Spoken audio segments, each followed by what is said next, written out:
রাসূলুল্লাহ সাল্লাল্লাহু আলাইহি ওয়াসাল্লাম গোটা রমজান মাসে 3 দিন জামাতে কিয়ামুল লাইল আদায় করেছেন। 25 রমজান ও 27 রমজান বাকি একদিন কবে মনে নেই। এই হাদিসটা কি সহিহ? প্রথমত এই হাদিসটি সহিহ, কিন্তু 25 এবং 27 রমজান নির্ধারণ করে বলবেন না, কারণ শেষের দিকে হাদিস এভাবে আসছে যে বাকি রয়েছে 4 দিন, বাকি রয়েছে 3 দিনে, এটা বলা যায় না। কারণ হচ্ছে ওই মাসটা কি 30 ছিল 29 ছিল আমরা বলতে পারছি না।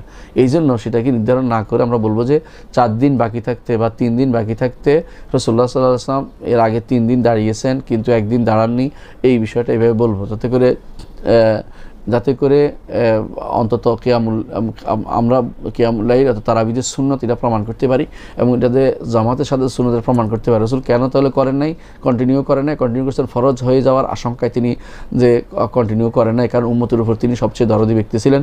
আল্লাহ তাআলা কোরআনে কারীম বলেছেন, লাকাদ জাআকুম রাসূলুম মিন আনফুসিকুম আজিজুন আলাইহি মা আনিতুম হারিসুন আলাইকুম বিল মুমিনিনা রাউফুর রাহিম। তোমাদের যেমন একজন রাসূল পাঠিয়েছেন যিনি তোমাদের অত্যন্ত দয়াদ্র এবং তিনি উম্মতের প্রতি অত্যন্ত দয়ালু। এই জন্য তিনি দেখেছেন যে যদি বারবার আরও বের হতেন হয়তো ফরজ হয়ে যেত, এই জন্য তিনি বের হন নাই। সুতরাং কিয়ামুল লাইল সেটা 25 ও 27 রমজান করেছেন, আপনি যদি দেখে থাকেন তাহলে আপনার উপর সেটা দায়িত্ব। আমি 25 এবং রমজানের সরাসরি নস আমার কাছে জানা নেই। আল্লাহ আমাদের বুঝার তৌফিক দান করুন।